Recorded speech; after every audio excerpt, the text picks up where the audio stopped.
بسم الله الرحمن الرحيم. الحمد لله رب العالمين، والصلاة والسلام على أشرف المرسلين سيدنا ونبينا محمد وعلى آله وصحابته أجمعين. رب اشرح لي صدري ويسر لي أمري واحلل عقدة من لساني يفقه قولي. walaalyaal meel kastoo aad joogtaan iyo waqti kastoo aad joogtaanba waxaan idin leenahay assalaamu calaykum waraxmatullaahi wabarakaatuhu. waxaad ku soo dhawaataan barnaamijkii hal turjuman qaybtii 26. barnaamijkan hal turjuman qaybihiisii hore 25 qaybood.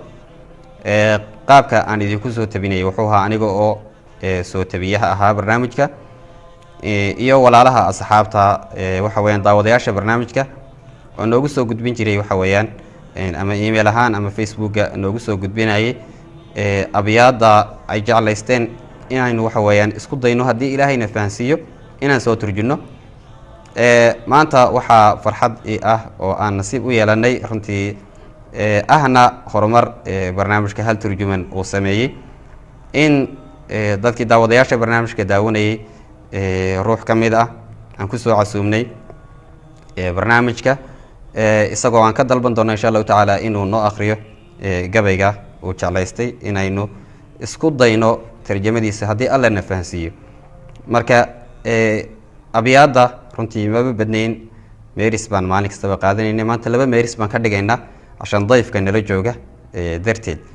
marka mukhtaar walaalkay waxaan ka codsanayaa bal inuu inoo akhriyo gabayga aan maanta inaan turjino ay tahay iyo haddii uu hayo masterkiisii iyo ciddii lahayd inuu inoo raaciyo. mukhtaar fadal. alxamdulilahi rabbi alcaalamiin wasalaatu wasalaamu calaa rasuulillahi wabacd. waa mahadsanta walaalkii cabdifataax. waa abyaadda akhrin doono insha allah waxay ku saabsan tahay waxa ay kamid tahay manduumat alxaa'iya oo lahaa imaamkii weynaay alimaam abi bakr cabdillahi bni daauud asajistani raximah llahu tacaala. beydkana wuxuu ku bilaabanayaa sida tan: tamasak bixabli illahi wattabici lhudaa walaa taku bidciya lacalaka tuflixu wadin bikitaabi illahi wasunani alatii atat can rasuuli illahi tanjuu watarbaxu. baaraka allahu fiik. runtii waa 2 bay-ood 2 meeris oo aada u qaaliya u qurux badan. manduumada walaalku inoo sheego manduumo caqiidada ka waramaysa ah oo aan dhammaanteed ilaahay fadligiisa ka bacdi aan turjumay ayuu inooga soo qaaday inaan 2 meeris aan turjumno. 2 meeris waa 2 meeris oo dardaaran wanaagsan ah anigi iyo idinki iyo qof kastabana anfacaysa. wuxuu leeyahay tamasak bixabli illaah, xadhigga alle qabso. wactasimuu bixabli illaahi jamiican. tamasak bixabli illaah wattabici lhudaa, hanuunkana raac. walaa taku bidciyan, hanaan noqonin bidci lacalaka tuflixu, ruux diinta ilaahay waxa weeyaan isagu bidco kusoo ziyaadiya oo jeebkiisa kala soo baxa diin cusub ha noqonin, waad liibaani doontaay.